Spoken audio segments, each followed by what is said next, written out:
Hello and welcome to Pulse, your podcast delving into all things health, innovation, digital and data. Proudly brought to you by Pulse IT News. I'm your host, Louise Shaper. And Yasu from me. I'm your other host, George Margelis. Do I say Yasu back? You should say Yasu back. Yes, you definitely should. Yasu, George. All right, so how's it going? You tired of all the Greek food and the Greek hospitality and the beaches yet? Well, I have to start off by saying greetings to everyone from the beautiful island of Naxos, reportedly the birthplace of the god Zeus, king of the Olympus gods, and the guy who was played so well by Russell Crowe in the latest Thor movie, those who saw that. Last couple of weeks have been fantastic. I have to admit, if anyone's thinking about a vacation to Greece, I'm not being paid by the Greek tourist organization, but we're having a great time. We've been to Kalamata, we've been to Athens, we've been to Corinth, we've been to the island of Syros, and that's only since we last recorded on Pulse Pod. And we're having a great time. Internet connectivity here is pretty good, so I'm able to connect everywhere. I can watch ABC News on YouTube, so I find out what's happening in Australia. Yesterday, I got to watch the NRL game between my team, the Rabbits and the Eels, that we won, which was great. Oh, good. And there's lots happening here. Greece has had quite a few fires. We actually had an earthquake. We experienced a small earthquake in the city of Kalamata. Oh, my God. Where were you with the earthquake? We were sitting on our beach chairs at the beach. I was diligently looking through LinkedIn posts around health technology at the time, and my chair started to shake, and I thought, oh, this is weird. And then all of a sudden, I saw 5 or 6 people jump out of their chairs, and I sort of went, oh, this is interesting. And they sort of said, oh, it's only a small one. Go back to your coffee. So, oh, okay. And then everyone just went back to normal. Everyone went back to normal. We did have a little bit of a power outage. I was actually supposed to be on a call later that day. We had a few blips, but nothing major. But what I can highly recommend to people is that if you want to keep up with the news, the best place to do it is sitting on a deck chair in a Greek beach with a classic Greek frappe by your side, reading your LinkedIn posts and listening to podcasts. It's the way to go. George, that sounds so good. I'm so glad you guys are having such a wonderful time. What's it been like down under, Louise? Well, it's still winter here. Queensland had an earthquake. I saw on the news the other day, which I'm like, I don't know whether they get many in Queensland. But no, things are good here. We miss you, George, but yes, just happy to live vicariously through your adventures. And what have I been doing? I've been living out of suitcases. So I don't think I've actually been in Melbourne very much. I've had some really great speaking gigs. So I was in Adelaide for the National Allied Health Conference, which is awesome for me to be there because, being an allied health professional. And I remember when I first spoke at that conference, I was a PhD student, this little shy person talking about my research, and then to get there and give a keynote on digital health, and Keith McNeil also spoke on digital health. It was a really nice moment for me to be there. Plus, to be able to see what allied health is up to in the digital space, which is awesome. The reality is, Louise, you should take responsibility for allied health. I mean, I don't think allied health would be anywhere near as digital if it hadn't been for your involvement. Oh, well, it's come a long way since I first got started, that's for sure. Thank you, George. But then we had the Pharmaceutical Society. They had their conference in Sydney, and I gave the oration at that event, which was a real honour. And then this coming week, George, my diary is just insane. I'm going to HIC, of course, in Melbourne, and then I'm over to Auckland, New Zealand for some work over there, which means I'm actually unfortunately going to miss the end of HIC. And then Amandeep's conference to Creative Careers in Medicine is next weekend, Saturday and Sunday. So it's a full week. I've got 3 conferences and I think 4 different speaking gigs this week. So it's going to be full on. I haven't missed HIC in many years, but I've got a good excuse this year and I'm sure it'll go well. But Creative Careers in Medicine, that was an amazing conference. I went to the first couple of those and I think that's been a really good event. So give my regards to Amandeep and wish her the best for that conference. I would have loved to have been there. But I will. Again, that's just been an amazing transformation, seeing how that conference in particular has sort of really fired up the community. Absolutely. I mean, that Facebook group now she runs has over 25,000 people in it. And it started with just a post that she did with a friend going, hey, is anyone interested in these types of topics? And it turns out, yes, lots of people, and it keeps growing. It's really cool. I remember her very first event, she had her 2 kids handing out the name tags, and we managed to totally confuse her because my son Stamati came along as well. So there were 2 Dr. Margelis badges, and we rolled up at separate times. They were trying to work out who's who at the time. So it was great. I mean, and I've been watching her kids grow, and they're doing a fantastic job with them as well. So it's been really a growth experience. Yeah, it is, absolutely. All right, well, we've got so many hot topics to cover this week, George. Shall we get started? Let's jump in. All right. Well, for all those founders and aspiring founders who listen to Pulse, here's a good news story for you. At the end of last week, news broke that US telehealth giant Teledoc Health has just snapped up Telecare, an Australian born virtual care clinic offering specialist and allied health services. Now, Teladoc isn't new to this playbook. Over the years, the US company has acquired huge names like BetterHelp, Livongo, Advanced Medical, Catapult Health, and Uplift, with each deal expanding its reach across chronic care, mental health, and hospital networks. So they are now active in over 130 countries and they serve more than 80 million people worldwide. Last year, George, their revenue, Teladoc, were reported to be US $2.57 billion, really cementing Teladoc's position as the world's largest telehealth provider. Well, they've come knocking on our doors in Australia and they found Telecare, who were founded in 2019. Telecare has quickly become Australia's largest virtual care clinic. They've got over 300 clinicians across 30 specialties and they've served more than 100,000 appointments. They also built RxPad, the country's first standalone e-prescribing platform. So congratulations to the founders. I must also disclose, while I don't have any stake in Telecare, I do work alongside Amandeep at Medical Angels recently before they did their Telecare investment. But Medical Angels actually led Telecare's seed funding round in 2021. George, there's been a precious few exits of digital health companies globally in recent years. And this is only, I think, the second Australian exit to an international company that I can think of. So, what do you think of the implications of this acquisition for Australia's startup scene and, of course, the clinicians and patients served by Telecare? Are we in a moment that will be the evolution of virtual care in Australia? First of all, congratulations to the team at Telecare and kudos to Teladoc for recognizing and supporting Australian companies and innovation. As you noted, successful exits are a rarity in health tech and in particular in Australia. We've often seen many companies just pack their bags and try and go overseas because they can't get things to work over here or quietly just fold up and move on to greener pastures. I've had some experience in health tech startups, and I have to admit from my experience, it's been both an expensive and not particularly fulfilling experience. It's hard work. It really is hard work. Raising capital in particular is really hard work. And to be honest, the ones who benefit most from that raising capital process are the companies you pay to help you raise capitals. It's really not a skill that we get taught a lot in med school. And there's a whole bunch of people out there sort of willing to take their pound of flesh as the story goes. So the fact that the people at Telecare got to the stage where they got to, and I've met a few of them and they are basically practicing doctors who really saw that there was a need for this, I think is a great sign of how clinically led startups can have a very successful role. You do have to highlight Medical Angels, I think, played a significant role in supporting them. Bian and Amandeep and the team. And I'm part of that community. Like you, I didn't actively invest in Telecare. I did see a lot of their pitch decks. They were very professional. They did things really well. I think it's great that we've had that success story of a local company being incorporated into Teladoc. I've had experience with Teladoc both overseas and locally, and local Teladoc team have done a great job of bringing their US products into Australia. Let's be honest, Teladoc have had a bit of a checkered history in the past. Some of their investments haven't been the best. And for example, the big Livongo, the investment they did a few years ago didn't quite pay off the way that they expected it to. But the fact that they've got now a local business to support their existing services, and most of their services are very hospital focused at the moment, but they do have some really interesting stuff. The key here, of course, is that we've been talking about how important telehealth is and what's needed to get it to the next stage. And government policy and reimbursement are a major part of that. But scale is important. And $2.57 billion is not something to be sneezed at. If that investment can help support growth in Australia and Australian innovation can be exported overseas, I think we have a really interesting opportunity. I'm going to be watching with a lot of interest. I hope it goes well. And I hope to see the Telecare people maybe share some of their experiences in the future, because a nephrologist and a cardiologist aren't the ones you normally expect to take this to market, but they've done a fantastic job in doing so. Yeah, actually, good idea. We should get them on the show once they're on the other side of this acquisition. Because my understanding is the Telecare brand will still be the brand in Australia, and the founders are sticking around for a while. So, yeah, it'd be good to get them to tell their story, because I've heard parts of Michael's story, like just how hard the hustle was at the beginning. And he probably thinks he never stopped hustling, just build something so successful.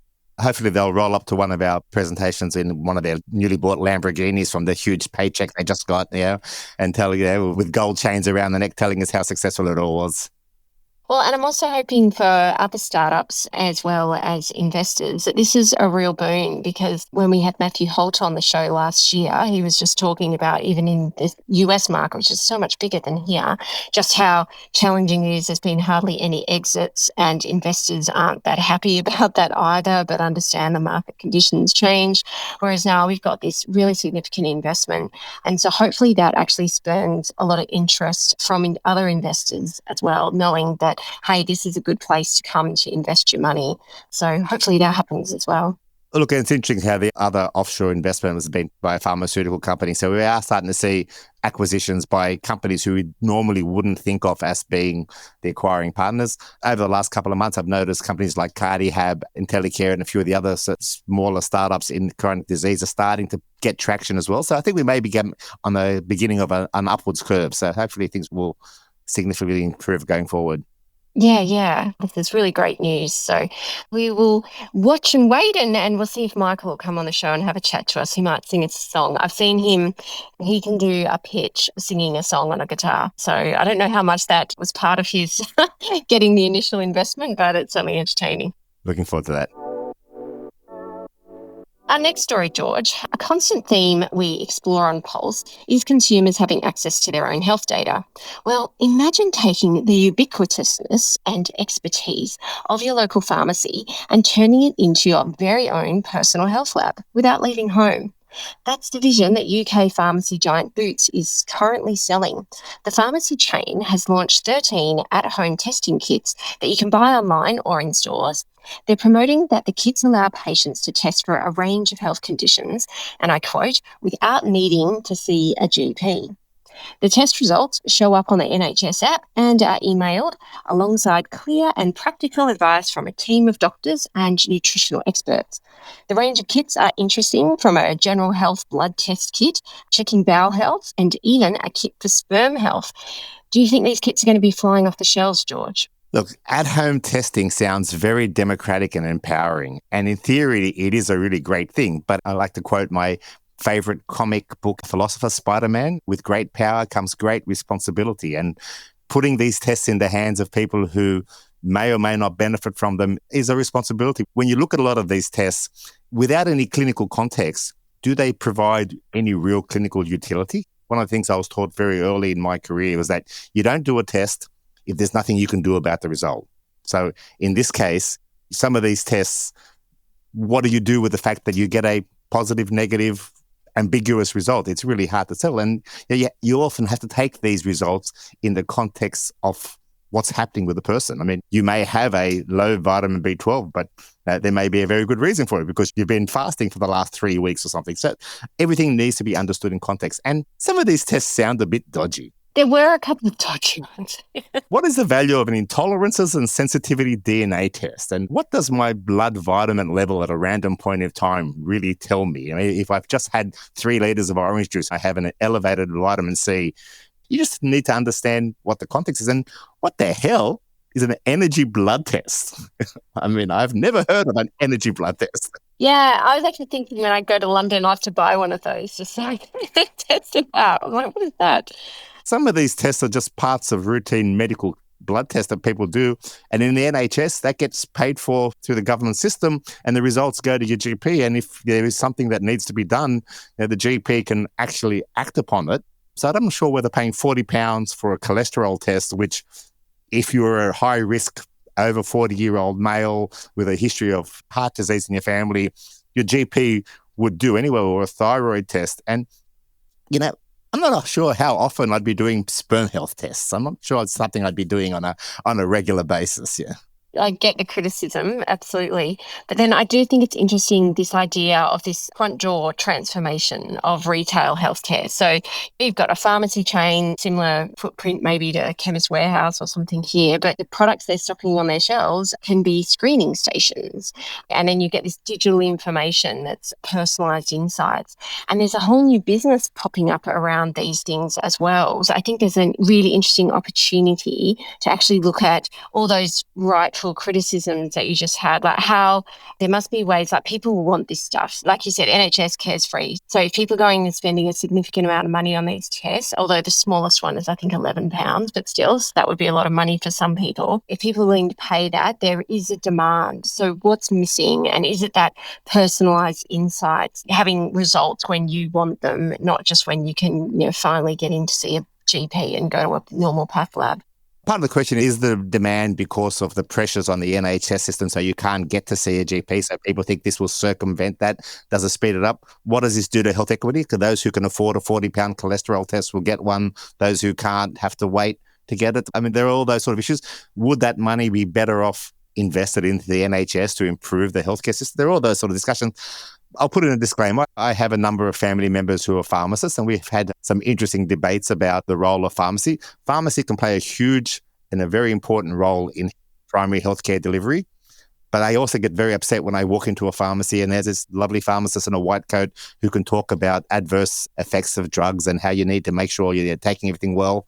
And then right next door to the stand, there's a homeopathic, $49.95 a boiled water available. So I just worry that the business model is selling to the worried well, getting a revenue generation from people who don't need tests, which means that hopefully that frees up resources for people who do need tests. But in reality, what it does, it just milks money out of the system. And Boots may make a lot of money out of it.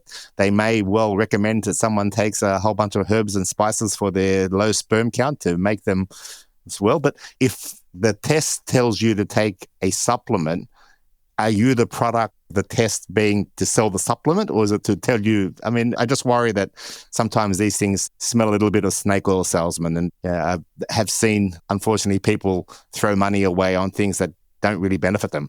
There need to be evidence-based tests. They need to be done properly.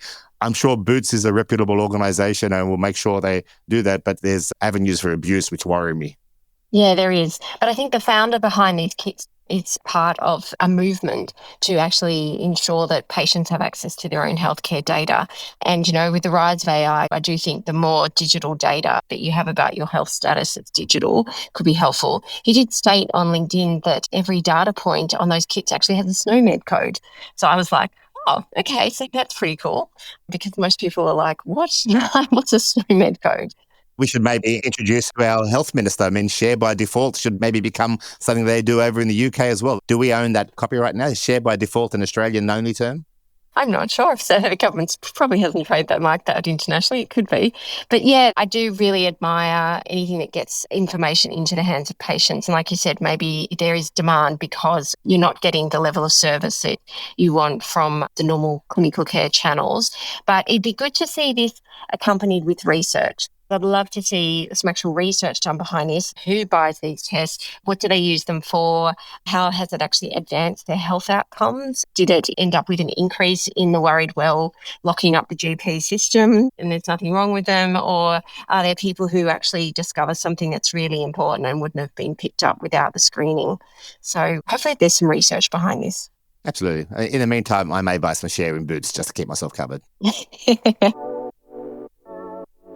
Well, for our next story, what if your DNA, not a symptom, became your doctor's first clue? Bupa, the UK's largest health insurer, has just rolled out its My Genomic Health Toolkit. Now, it's £300, and it's a saliva-based medication check that reveals how your body responds to 111 common drugs, plus 2 upcoming DNA risk tests for cancers, heart disease, and diabetes. It sounds futuristic, but the pilot of over 2,000 Bupa customers that paved the way for this release showed just how widespread these findings are. In that pilot, 99% of people had genetic variants affecting how they respond to medications, and more than 90% had elevated risk for at least one common condition. So that's not an outlier, that's nearly everyone. On the last show, we talked about Amazon doing at-home diagnostic labs in India. And once again, we're seeing the labs coming into the home environment, testing that is no longer confined to labs, it's in people's homes. George, we've been promised for a long time personalised precision medicine would eventually come to us. Do you think these moves into genetic insight becoming a consumer product signal that era is finally upon us, or am I being too optimistic? First of all, I am wearing my grumpy old doctor hat here, so I'm going to be a little bit sarcastic. So please take it in the tone in which it's meant. It does seem that our friends in the UK are finding new ways to make money from consumers in healthcare. Yeah, they're finding a new way to sell them things with lots of promise. And the reality is, we've had this discussion on a podcast beforehand, the NHS is starved for funding. It is struggling because of the lack of funding. And the fact that now there's becoming a private pay market in the UK takes away from what the NHS was intended to be, a free service for everyone. I am a little concerned about that. And the reality is milking the worried well is a very popular revenue generator in first world countries. We've seen a lot of it happen in the past. So I'm being skeptical here. I mean, we've seen longevity clinics rise.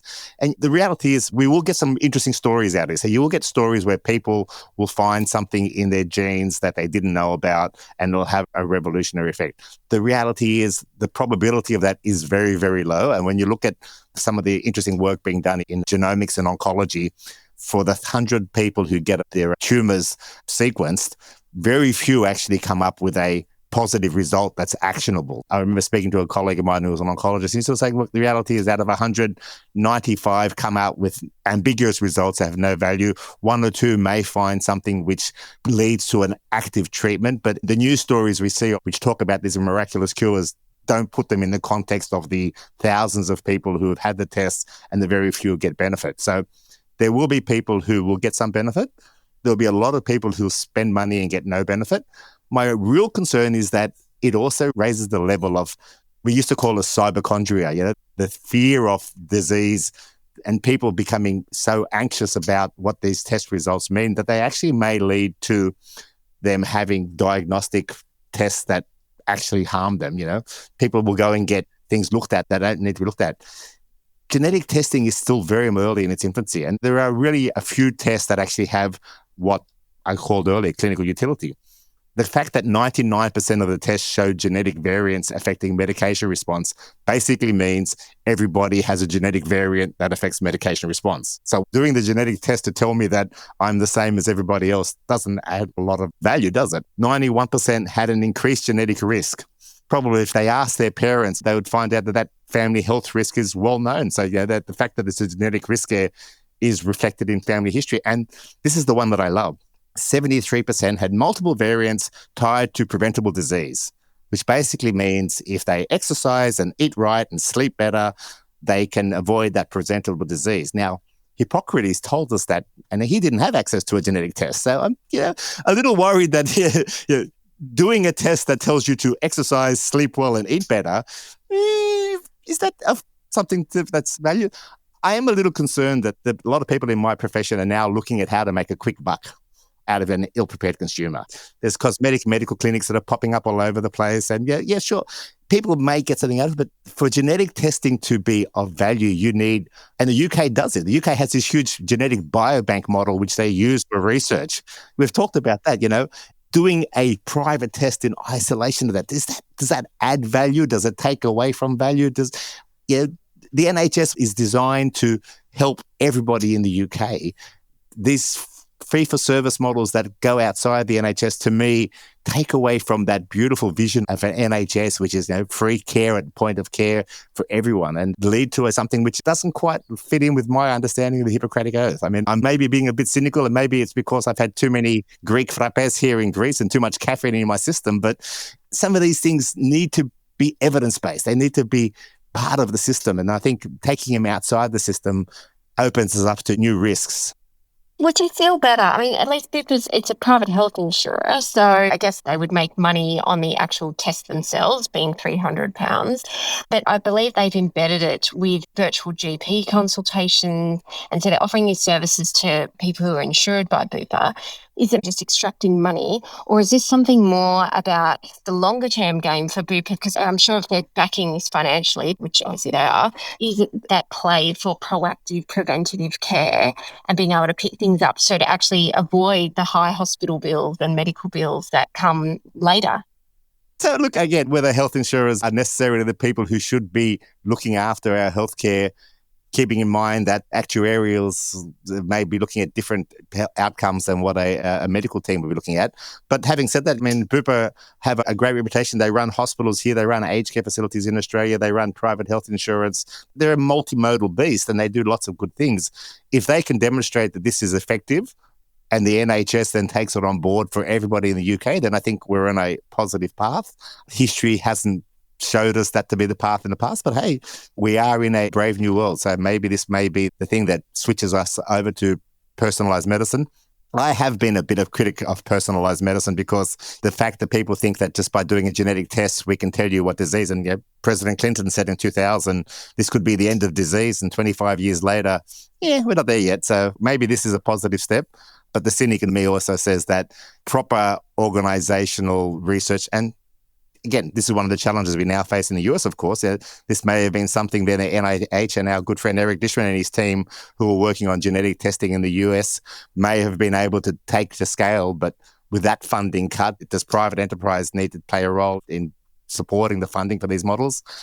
Time will tell. But I would have been much more happy if this had been a biobank project rather than a health insurer product. Yeah. All right. Well, let's follow this up. I mean, I do certainly, I get your point, but I'm still going to be the more positive person about this then, George.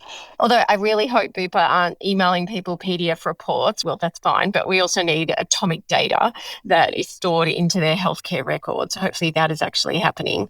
And I think my main concern with this is the inequality aspect of it. So great, I can afford a £300 test and maybe I do get something picked up that's helpful for me and improves my health outcomes over the short or long term.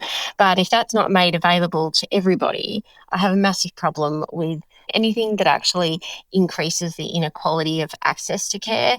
That's purely financial. That's where I certainly have a concern. I'd be much happier whether, yes, biobank or whether this was an NHS thing, so it was available to all. So, yeah, I like the idea of the test. One of our good friends is now the Chief Medical Officer at Bupa here in Australia. Maybe we should tap him on the shoulder and have a chat to him. Yeah, I actually thought I might grab some Bupa people at the conference tomorrow and see where they're at, because my understanding is even though Bupa's global, I think within each country they work quite independently. But I thought, oh, this will be interesting to see. But, okay, well, we'll come back to this. And certainly if there's ever any research that comes out about the outcomes of this, we will bring it back to the show and see whether George's cynicism is well-founded or whether we can convince you to be more positive about it, George. Look, I do hope I'm wrong, and I do hope Bupa come up with a great test which makes a huge difference to clinical outcomes and we get a better experience. And like I said, this is a stepping stone, but at the same time, I think we need to be realistic about our expectations, and I'm happy to be surprised. So the FDA has just approved the first AI-powered wearable to treat essential tremor. It's a neural adaptive wristband called Felix Neuro AI. So it looks like a fitness tracker. You wear it on your wrist, but it acts like a real-time brain simulator, and it learns from the wearer's movements and delivers electrical pulses to suppress the tremors. This physical device has basically AI embedded in it that reads the tremors instantly, and it learns from each movement. Clinical trials showed a 6.9-point improvement, double the placebo group, with 0 serious side effects. 25 million people suffer from this condition globally, I understand. So this could be really life-changing for them. And then the idea of this technology being used to help other people, whether that's Parkinson's or other people that have conditions where a tremor results from them, I thought this is really interesting. And the fact that it's got FDA approval means it's on the shelf. You can buy this thing and it's shown to work. What are your thoughts on this one, George? Look, again, this is one of those great advancements. I mean, a wearable that helps manage essential tremor is really an important tool. But first of all, let's make sure we understand the limitations. So essential tremor is different to Parkinson's. So they are different diseases. It's not a very well understood disease from a neurological perspective. And it does have devastating consequences for those who have it. I do have a good family friend whose father has it, and it really has shaken up their lives. Is that pun intended, George? Sometimes I just can't help myself. But yeah, but seriously. Sorry, you were being serious. But look, this does not cure the tremor. This basically manages the symptoms. And whilst that's important, we just need to make sure we don't think about this as a cure-all. But the fact that we've actually been able to develop these tools demonstrates how AI has so many other perspectives. This can predict where the next tremor is going to occur in milliseconds and respond to it. So I think the fact that the technology is advanced to where it is now is amazing. And these bionic type enhancements are going to make a difference going forward. I call out the work of the University of New South Wales Biomedical Engineering School under Nigel Lovell and his team.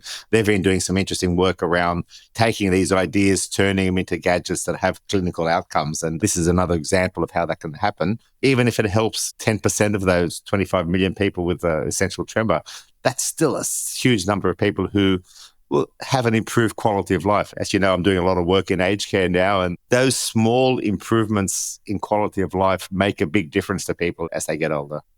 Yeah, that's wonderful. And this is a question without notice, so if you don't know the answer, we'll just cut it out. But this is a non-invasive treatment and it works on neuromodulation. Can you explain how does that work? Yeah, it's interesting because I'm assuming it's some sort of stimulation to nerves in the hand that control the tremors and how that algorithm works. I mean, this is not a Neuralink, I think. There's nothing injected into the brain as far as I know. Well, that's right. It's completely non-invasive. Yeah. Yeah, it's simply on the wrist. So, I mean, there's obviously some very smart people doing some very smart work to develop that sort of tools. And again, I assume it'll need some training depending on the person. So it wouldn't be go down to your local Kmart, buy one, stick it on your wrist and away you go. And this also demonstrates the need for new types of health professionals. When heart pacemakers first came in, we had a whole bunch of electrophysiologists whose job it was to fine-tune those pacemakers for individuals' needs and assess them and test them. I think this will be a whole new role for neuromodulator and experts to implement these tools. So I think, again, it may well develop a whole new sector in the healthcare world. And it also demonstrates how we need to keep in mind that the technologists in healthcare will have new roles. They won't replace doctors, as many people are talking about. They will augment the healthcare system and provide us with new solutions that make life better. Okay, fair enough, George. Well, it's time for a quick break. And when we return, we're going to be discussing some major tech developments that are going to disrupt healthcare and our entrenched business models. Hello and welcome back.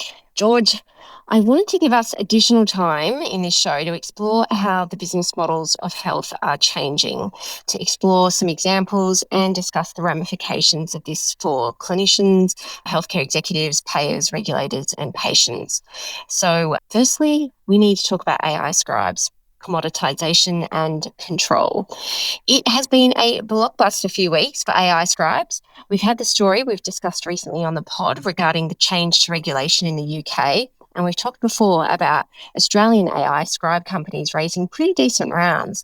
But now we see in the US an AI scribe company called Ambience. They just raised, and these are US dollars, $243 million for a scribe.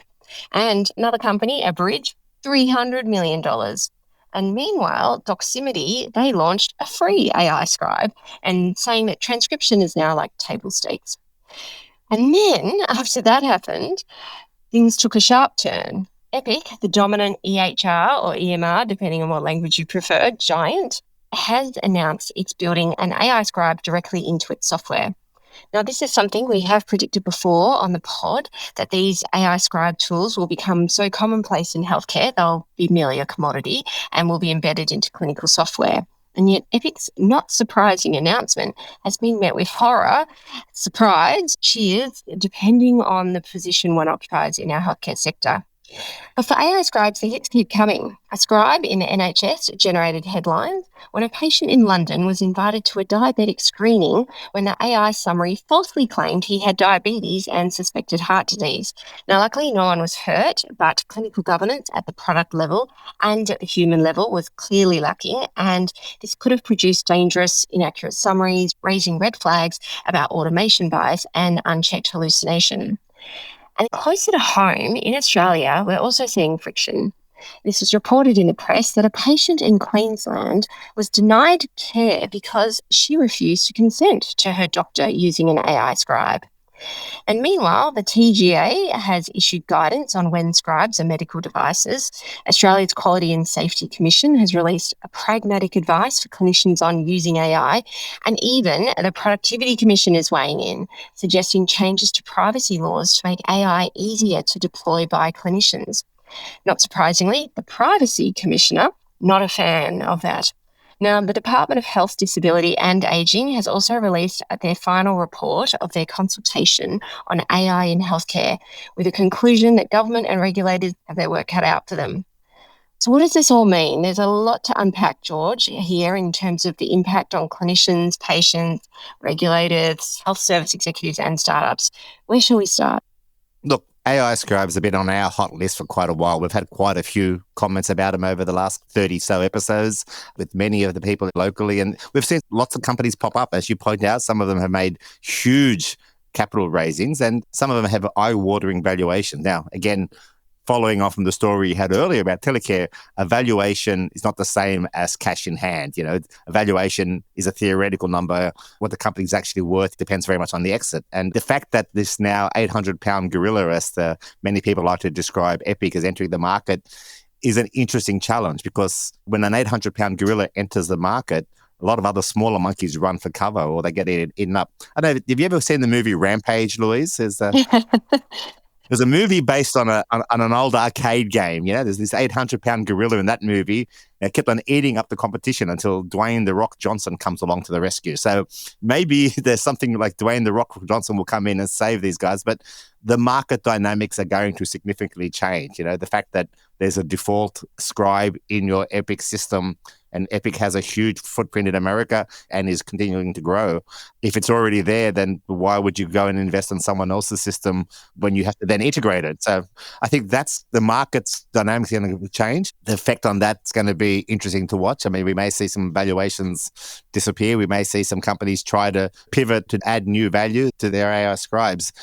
I saw an article just last week in LinkedIn, over 130 AI scribe companies currently in operation. That means this market is due for consolidation. I've played around with AI scribes. I've used them. My doctor uses them. A few of my colleagues who are doctors have used them. Some love them and some hate them. Some of my specialist colleagues said, look, it added very little value to their process and actually slowed them down, so they don't use them. Some of the GP colleagues have said, look, it's been really great. They've managed to speed up their documentation process. That concept of pajama time, you know, retyping notes later has become less of an issue. The big question always comes back down to medical legal, because who's responsible for what the AI scribe generates? And at the end of the day, the doctor is supposed to sign off on what the AI scribe generates. I remember a discussion we had recently with some colleagues. Yeah, not everyone reads all the AI scribe generated notes. And whilst 99.9% of the notes may be great, when you look at medical legal issues, they happen at the fringes. You know? The biggest medical legal case in Australia was a 1 in 1 million possibility of sympathetic ophthalmoplegia from someone who had an operation on one eye, which affected the other eye. You know? It was 1 in 1 million. However, it ended up being the largest medical legal case because the doctor didn't take that 1 in 1 million risk into account. If 1 in 1 million of their generated AI scribe documents has something bad in it, does that raise a whole new medical legal issue? And I guess that the person we should be asking is our good friend, Dr. Melanie Tan, who's our local medical legal expert. I think what was really interesting is the patient who was fired by their doctor for refusing to consent to the use of an AI scribe. Now, when you read that, you sort of think, okay, well, was this some sort of paranoid anti-vaxxer who didn't believe in technology and thought the computers were the devil's work? But when you actually look at who the person was, and I quote from their website, she is an international lawyer with corporate, academic, and policy experience in digital ethics, disarmament, and human rights, who's also one of the top 100 brilliant women in AI ethics in 2024 and a multi-published academic author. So, yeah, a little awkward that the person who said no to this wasn't someone who did it from a position of lack of knowledge, but possibly from a position of too much knowledge. And the clinician probably had no idea because, it was just probably part of the intake stuff. In Australia now, usually you make appointments through an online service and they let you know that an AI scribe will be used. And I think they're all asking for consent, but she obviously said no. And so they're like, well, maybe you can go get healthcare somewhere else. Like, that's shocking. And they probably had no idea who she is. So no wonder she went to media. I thought this was a really interesting story. No, look, it does raise the question, is this a media beat up? And this may have been a faux pas from the professionals to think that they could say no to a patient because they don't want to use an AI scribe. It raises a number of issues. But again, when we look at AI scribes, and we saw the recent TGA recommendations, if all they're doing is transcribing, then they're not a medical device. If they're adding content and potential diagnostic information or potential therapeutic information, they become a medical device. Then we start going into a whole new world of regulation. And then, as we talked about earlier in one of our earlier episodes, agentic AI kicks in. The scribe becomes the feed for the agents. So therefore, if something happens with the scribe, how does that affect the agents along the pathway that lead to the delivery of care? It becomes a very torturous cycle of potential issues, and the repercussions if something goes wrong are huge. And I'm sure there's a whole bunch of medical legal lawyers reading up on AI looking for new potential cases to make a quick buck out of there as well. Yeah, I mean, the reason we wanted to do a deeper dive on this because I think this is really game-changing stuff. And we're just at the beginning. We've got colleagues like friend of the pod, John Lambert, who is always going on, stop saying taking notes from your clinical consultations are an admin job. It's not admin. It's actually part of the clinical process, and it's part of that process that clinicians use. But I don't see a world where, I think it'll be messy for a while, but I don't see a world where AI scribes don't just become a commodity. It's just like, there was a time at the dawn of the internet where I remember businesses going, well, do we need an email? Do we need a website? And now, of course, that's a ridiculous idea. Like, it's just a commodity. Do we need chairs in our office? No, we need electricity, we need chairs, we need the internet. And so I would think that these scribes, because there's so much information that it does get captured or could get captured, that is of value. But I think the value then becomes capturing that note. What happened to that? If we take John's advice that, yes, look, this is not an admin task, this is actually part of your clinical process. But still, okay, I've collected all these notes, I've read through them because human in the loop is very important. And yes, as you said, George, your insurer at any sort of medical legal, they're going to say, yeah, at the end of the day, it's your ass on the line. It doesn't matter what your AI did. So you check the notes. But if you combine a detailed note taker that actually then combines that with AI agents and goes off and does the referral, books an appointment for you, like that, whatever that might end up looking like, I just don't see how this doesn't become everyday healthcare in the not too distant future, which would be incredibly different to how it works now. Absolutely. And look, John makes a really valid point. Medical history taking is a very important part of the medical intervention, and putting part of it aside and letting the computer do some of that for you, what does that do to the skills of the clinician? Used properly and within context and by an informed clinician who's been trained on how to use the device. And so how we integrate these tools into our use. And some will use it well and some will use it poorly. I think the sector will segregate. I was listening to Dr. Kevin MD, I don't know if you listened to his podcast, and he was describing a colleague there who said, look, that their use of an AI scribe really helped them remove some of the cognitive load that they as part of their normal procedure. So it helped solve their burnout problem. They didn't see more patients per day, but they had less stress seeing those patients. I mean, these are sort of things we need to research and get a better understanding of. But the reality is, the horse is bolted. 80% of Australian doctors are using them already. If we were to turn around and tell them tomorrow they have to stop using them, I think we'd get a bit of a revolt amongst our clinicians who say, well, they're adding value to them. It's just important that they understand the consequences of that added value. Yeah. And that's where I think the TGA's advice, which said if it only transcribes, it's not a medical device, but if it's doing any interpretation or analysis, then it's going to fall under regulation. Well, that's massive safety risk there because we shouldn't leave that level of ambiguity for product developers. But unless the scribe is just like in our chat, writing down every single word we say, and I do get a transcript after this and then I go clean it up before it goes to air. So I'm a human in the loop, so I determine what ends up in it, but it's not making any analysis. But I know if I said to the scribe that is recording this, hey, can you summarize what were the key points George and I spoke about? Were there any actions? Then it's making a judgment call. So it is then needing to be regulated because it's deciding what was important about, that 20-minute conversation we had about this topic, what was the important part. And if I'm not putting myself in that loop and deciding, yes, they're the right things, so I don't see how these scribes don't become regulated then. I mean, it's vague, but that's how I would interpret it. And our friend Mike Bainbridge has commented about this a number of times in the past.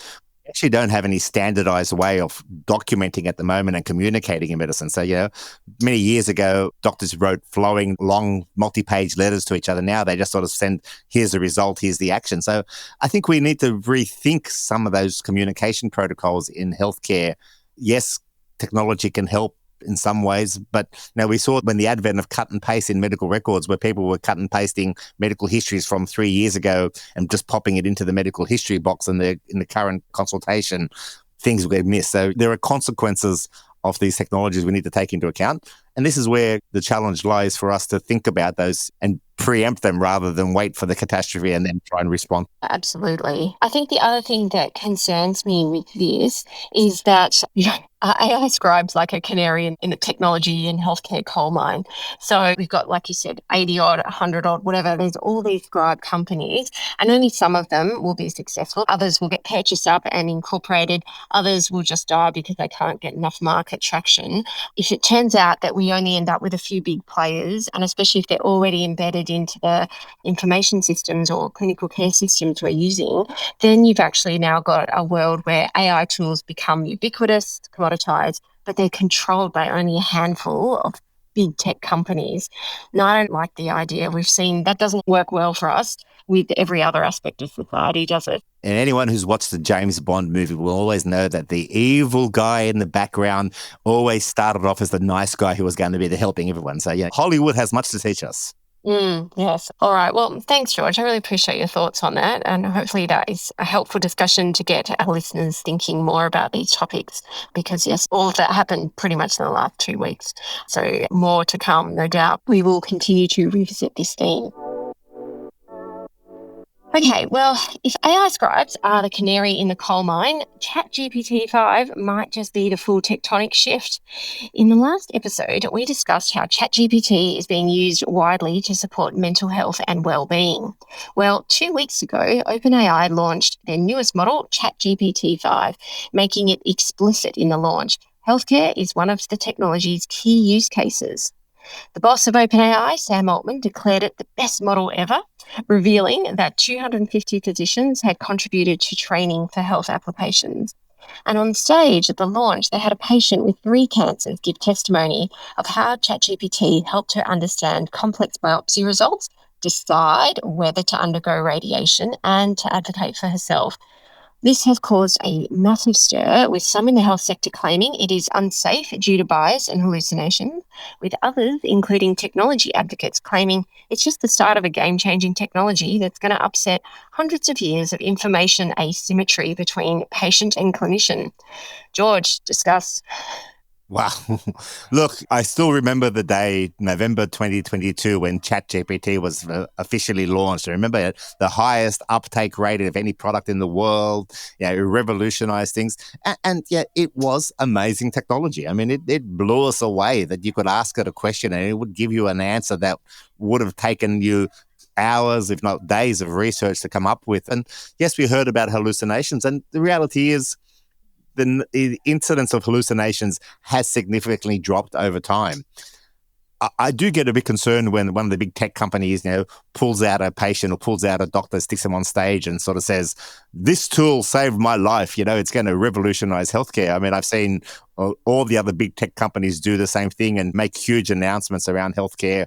And then a couple of years later and a couple of $1 billion after they've spent a lot of money saying, it didn't work, but it was not our fault. It's the health systems at fault. But having said that, I use ChatGPT a lot. I find it very useful for looking at abstracts of articles and helping me understand things. As we were preparing for today's thing, I actually asked ChatGPT, give me a detailed answer about how an AI scribe works, because there's a lot of things in the back of an AI scribe that I don't understand. And it did a really good job in giving it to me. So we are going to be using these tools in the future.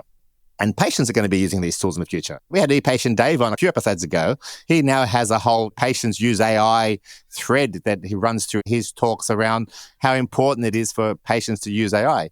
That's why it's important that we actually have some resources committed to educating people around the pros and cons of using AI and how to use it as a tool as part of your healthcare, not to replace your healthcare. This is a tool that supplements your healthcare. And when we spoke to Danny Sands says he likes it when patients come up to him with, say, yeah, this is what I found. Let's have a discussion about it. An enabled patient who's informed and educated and passionate, and a doctor who's informed and educated and passionate working together is a great combination. So I think we need to really understand how we use these tools. And the reality is, the generations coming through now are being born with these tools in their hand. I mean, we learn to use VisiCalc and Lotus 1-2-3 and Excel. They just use ChatGPT for everything. When I speak to my kids, there's a ChatGPT window on their screen all the time, or equivalent, be it DeepSeek. And again, the question then rises about which AI tool is this? Because OpenAI is one company, but Google aren't going to sit by and let OpenAI take over this whole market. And our colleagues in China from DeepSeek, they're not going to let it happen. So which tool is going to be better? And what's the data we feed these tools with? We've had lots of that discussion. Do we need to control the data that's being used for these LLMs? It's a big issue. It's going to change everything. That's what I'm speaking of, all these conferences. And I've had so many people, because I'm talking about AI a lot. Well, how do we balance as clinicians supporting our judgment and being a great tool that's going to support us to be better clinicians without replacing us? And what I find there is the common thing is, well, yes, you need human in the loop and it doesn't replace you and that sort of stuff. But humans, we're great at replacing ourselves.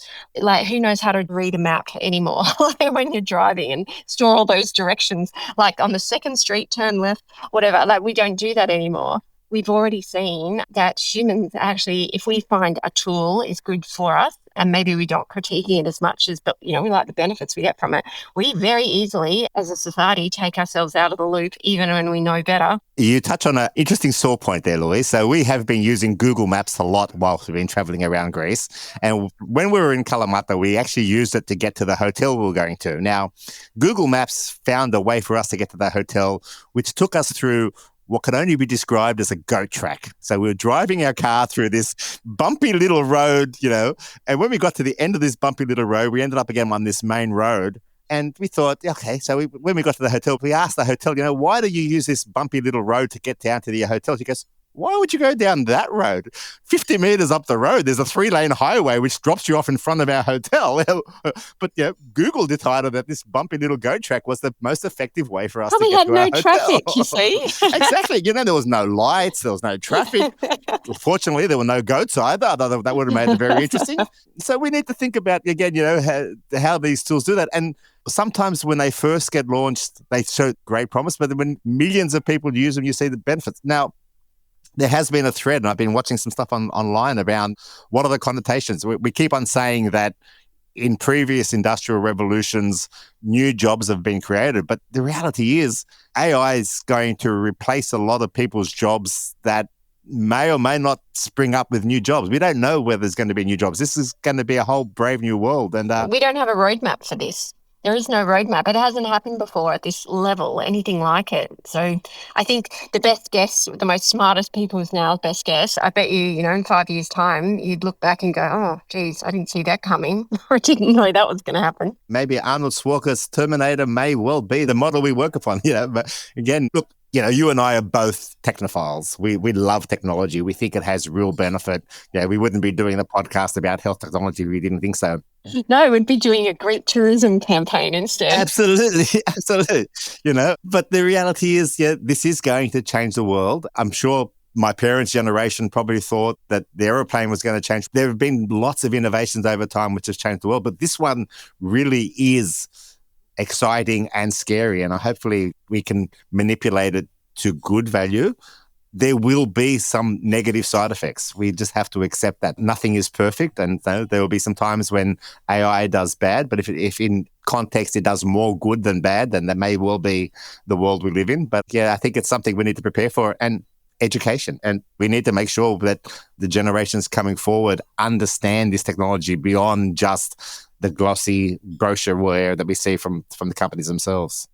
And how to critique it. Yeah. Because the other thing that really concerns me is, we see all these things get published every week. There's 100 new articles just about governance frameworks for AI in healthcare.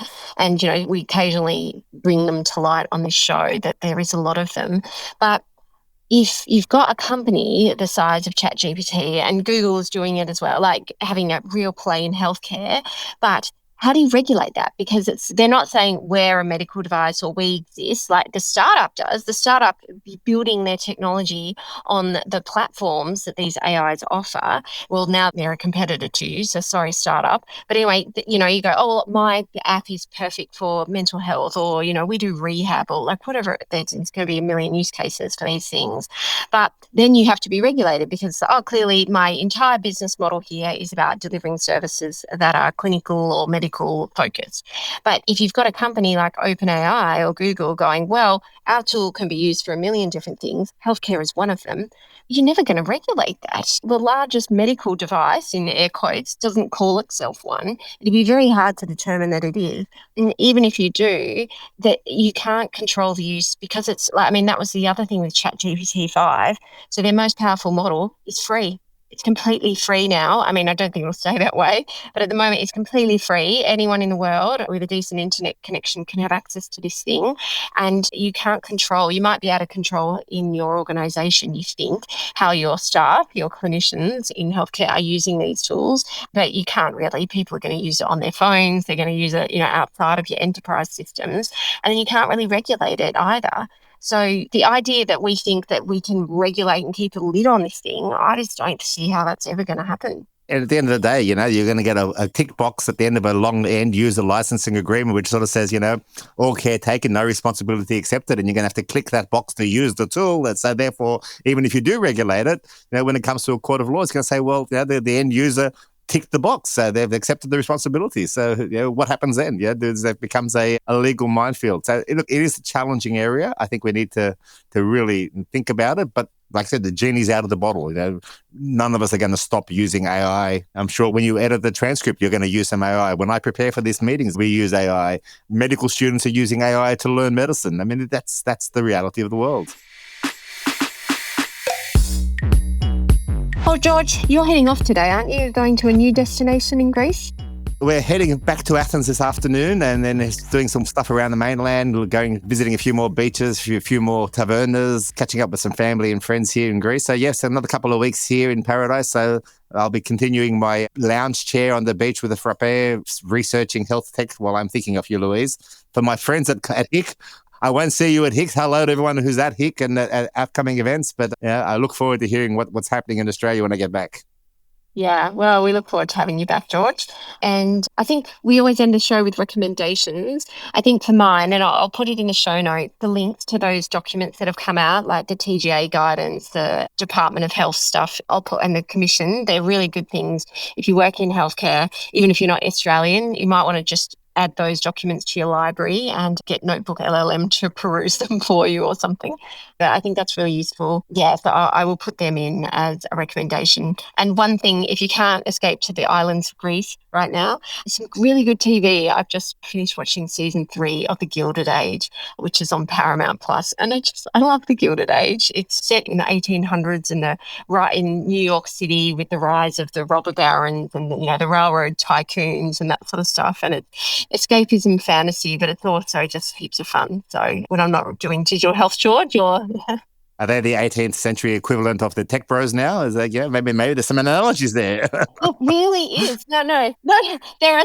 You've got to watch it, because it is. You've got the lead character who is the new money, superbly wealthy, but could lose his fortune at any stage, and his wife is also ambitious, but they're creating was the new America, and it starts off with that real clash between new money and then the old money that, came from Britain. But yet I really like the entrepreneurial aspects that are included in this show. Plus they wear all the big dresses and stuff as well. Have to make sure we watch that. Yeah. If you need something to watch on your way home. Those who don't learn from history are doomed to repeat it, as the saying goes. So maybe this may be the way for us to know what's going to happen in the future. Yeah. It's a lot of fun show. Well, George, enjoy your day of traveling. Thank you for making time to jump on and do the pod with me today. And I guess our next episode, we're going to have a pretty cool guest, but we will leave that as a teaser for all our listeners, and they can find out in a fortnight's time who's going to be joining us. Yes, that's a great teaser. But also, I'll put another teaser in. Louise and I will be at the Gold Coast for the Aging Australia conference later this month as well, in September. So if anyone's there, come and have a chat to us there. It's early October, I think. The conference itself is the 30th of September to the 2nd of October, and I think the event that we're involved with is on the 1st of October. So anyone involved in aged care is going to be up at the Gold Coast for Aging Australia. Look out for us. We can maybe have some chats about aged care and health technology combined on the Gold Coast. Oh, that'll be fun. Yes. And any excuse to go to the Gold Coast, I'm there. All right, George. Thanks so much. Have a great day. And in the meantime, if you could please read us out. Thank you, everyone, for listening to Pulse, brought to you by Pulse IT News. Pulse is produced by Ivan Jurek of Octopod Productions. Big thanks to everyone for listening. Make sure you subscribe, follow, and rate us wherever you get your podcasts. And don't forget, you can visit pulseit.news to sign up for the newsletter and explore Pulse IT's massive digital archive. Send any feedback or topic suggestions to pulsepod@pulseit.news. We'd love to hear what's on your mind. Yasu from Naxos in Greece, and hopefully see you all back in Australia soon. Yasu, George.